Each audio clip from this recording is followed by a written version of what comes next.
दोस्तों, रज़ा ग्राफिया में आपका स्वागत है। सिवान से बहुत बड़ी खबर आ रही है और ख़बर ये आ रही है कि हमारे अवध बिहारी चचा जो इस बार 2024 में हैना शहाब के अपोजिट में चुनाव लड़ा था और जो 3 नंबर पर आए थे, बहुत ही कम वोट आया उनको हैना शहाब के टक्कर में। उनका पत्ता इस बार, चूँकि वो सिवान सदर से अभी विधायक है, लेकिन उनका पत्ता इस बार कटने जा रहा है। ये कन्फर्म खबर बता रहा हूँ मैं आपको। आरजेडी की तरफ से जो खबर आई है उसमें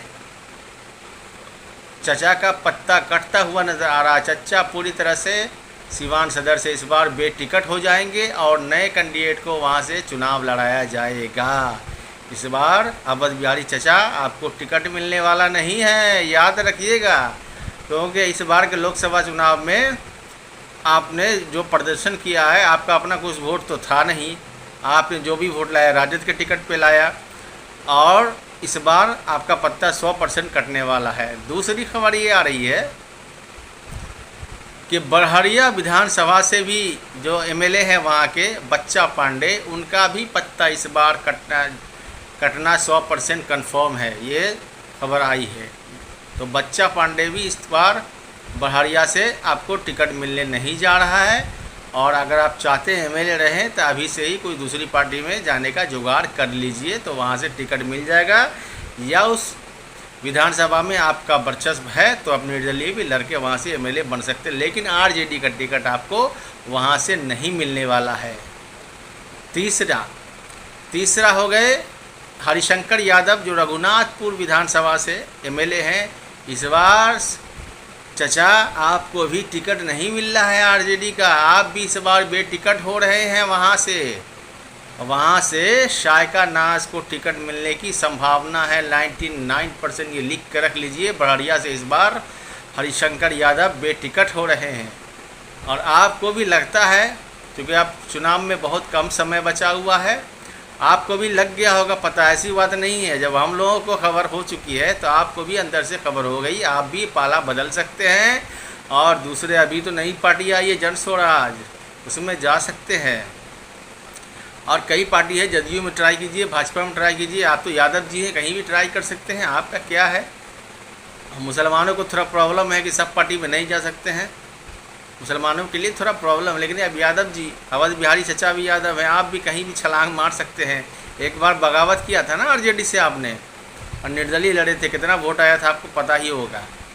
जो आप जीते थे वो आरजेडी के बदल जीते थे। और हरिशंकर यादव जो जीते हैं या अवध बिहारी चचा जीते हैं, दोनों जीते थे उसामा शाह व हैना शाह की बदौलत। उन लोगों ने कैंपेन कर दिया था, इसलिए आप जीत गए थे। और इस बार जो खबर आ रही है कि रघुनाथपुर विधानसभा से हमारे उसामा शहाब चुनाव लड़ने जा रहे हैं। किस पार्टी से लड़ेंगे? निर्दलीय लड़ेंगे, जन स्वराज से लड़ेंगे या अपनी पार्टी बना के लड़ेंगे, ये अभी कंफर्म नहीं हुआ है। लेकिन रघुनाथपुर विधानसभा से ये कंफर्म हो चुका है कि उसामा शहाब जो हमारे डॉक्टर मोहम्मद शहाबुद्दीन साहब के साहबजादे हैं, वो चुनाव लड़ने जा रहे हैं रघुनाथपुर विधानसभा से। चौथी जो खबर है वो ये है कि हैना साहब जो है जीरादेही से, चूँकि शहाबुद्दीन साहब जो थे हमारे, वो 1990 में जो इलेक्शन लड़ा था वो भी निर्दलीय किसी भी दल के साथ नहीं, पहली बार इलेक्शन लड़े थे। और सिर्फ 23 साल की उम्र में 9वीं फेल को पूछना, नारा बांधने का शऊर नहीं था और 23 साल के एमएलए उम्र में निर्दलीय एमएलए बन गए थे डॉक्टर मोहम्मद शहाबुद्दीन साहब। और ये हरिशंकर यादव, अवध बिहारी चचा, दोनों जो हैं, जब तक शहाबुद्दीन साहब जिंदा थे तब तक दरबारी थे। दोनों 3 टाइम सलामी ठोकते थे डॉक्टर मोहम्मद शहाबुद्दीन साहब को, उनको परिवार को जाते थे सुबह दोपहर शाम। 3 टाइम सलामी ठोकना इन लोगों का काम था शहाबुद्दीन साहब के दरबार में। और इस बार उन्होंने क्या किया, शहाबुद्दीन साहब के फैमिली के अपोजिट ही खड़े हो गए। अपने आप को बड़ा नेता बनने चले थे, सोचते थे हम सिवान के एमपी हो जाएंगे। अरे सिवान में जो एमएलए है ना चचा हरिशंकर यादव जी और अवध बिहारी चचा, दोनों शहाबुद्दीन साहब की बदौलत है, याद रखिएगा। और इस बार हैना साहब जिसको भी समर्थन देंगी, जिसको भी, याद रखिएगा सीपान का एक एक सीट वही जीतेगा, चाहे जन स्वराज को सपोर्ट करती है या निर्दलीय को सपोर्ट करती है। और बहुत सूत्रों से तो ये भी खबर आ रही है कि हैना साहब अपनी पार्टी बना सकती हैं और पार्टी बनाने का ऐलान भी जल्द से जल्द कर सकती है। अगर हैना साहब ने ये पार्टी बनाई तो याद रखिएगा आरजेडी का सिवान में खाता तक खुलने नहीं जा रहा है। इस चीज़ को याद रख लीजिएगा। और आबाद बिहारी चचा, अब आप रिटायरमेंट ले लीजिए, वही अच्छा होगा आपके लिए। आपकी उम्र भी हो चुकी है, और हैना साहब है, उसामा साहब है। इस बार देखिए रघुनाथपुर से लड़ रही हैं, हैना साहब लड़ेंगे। और हैना साहब जो है वो जीरादेई से इस बार मुकाबला लड़ने जा रही हैं, ये बात भी कंफर्म हो चुकी है पूरी तरफ से। और नौमी फेल के चक्कर में आप लोग पड़े हुए हैं। नौमी फेल अपना विधानसभा तो बचा ले इस बार, अब बचा ले इस बार विधानसभा। और वो जो है नौमी फेल का वर्का 10वीं पास है क्या है पता नहीं, उसके बारे में भी वो भी बचा ले अपना सीट। और राबड़ी देवी जी, सम्मान करता हूँ मैं आपका, आप एक महिला है, मैं सम्मान करता हूँ। विधानसभा तो आप जैसे तैसे तोड़ जोड़ के पहुँची जाएगी, लेकिन आप जो नेता प्रतिपक्ष कैसे बन गई, हमको ये तज्जुब की बात है। एक से बड़े दिग्गज अब्दुल बारी सिद्दीकी वगैरह वहाँ बैठे हुए थे। कारी शोएब को तो बोलने का तौर तरीका है ही नहीं, तहजीबें नहीं है। कारी शोएब नाम है, कैसे बात कर रहा था लोकसभा में। पपुआ आ गया है, पप्पू यादव को पपुआ आ गया वोट काटने के लिए आया कि जीतने के लिए आया, यार समझ में आ गया कि नहीं। पप्पू यादव एक हस्ती है यार, पप्पू यादव को क्या समझते हो तुम लोग की, ये नहीं है, अभी उतनी हैसियत नहीं है जो पप्पू यादव को पपुआ बोल के बात कर सको।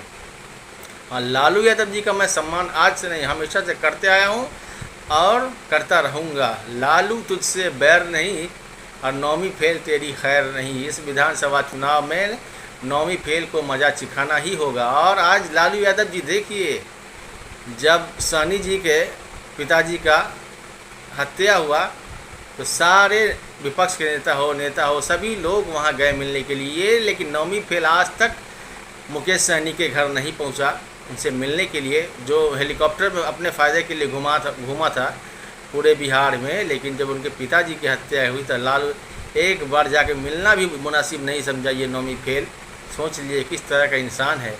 एक बार किसी की हत्या हो गई जिसके साथ आप पूरा इलेक्शन 1.5 महीना 2 महीना आप हेलीकॉप्टर में घूमते रहे, उनकी पिताजी के इस पर आप एक बार उनके घर जाना ही मुनासिब नहीं समझा।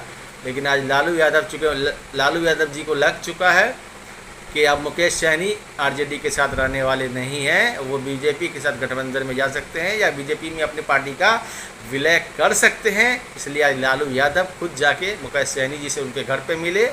मैं लालू यादव का सम्मान करता हूं, क्योंकि लालू यादव ने गरीबों को, पिछड़ों को, दलितों को एक आवाज़ दी है जो 90 के दशक में आवाज़ नहीं थी उन लोगों के पास, ये आवाज़ दी है। इसलिए मैं लालू यादव का दिल से सम्मान करता हूँ। लेकिन नौवीं फेल, अरे मैट्रिक तो पास कर ले पहले, मैट्रिक पास नहीं कर पाया, तू नेता बन गया बहुत बड़ा, इसीलिए मैं तुम्हारा सम्मान नहीं करता हूँ। और तुमने जो किया है हैना साहब के साथ, इस बार 25 के विधानसभा इलेक्शन में आरजेडी को समझ में आ जाएगा कि हैना साहब का कितना बड़ा वोट बैंक है बिहार में या कितनी हैसियत रखती है हैना साहब, इस बार पता चल जाएगा। ऐसे भी मुसलमान पूरी तरह से नाराज़ है आरजेडी से बैठे हुए हैं, लेकिन आप पहले के कुछ बुज़ुर्ग लोग हैं आज भी लगे हुए हैं, कौम के दलाल लोग आज भी लगे हुए, कुछ कौम के दलाल हैं, कुछ है, ज़्यादा नहीं है, कुछ कौम के दलाल आज भी आरजेडी के साथ गाना गाते हुए सुनते हैं कि हाँ ऐसे किया तो ऐसे भी ऐसे कर दिया,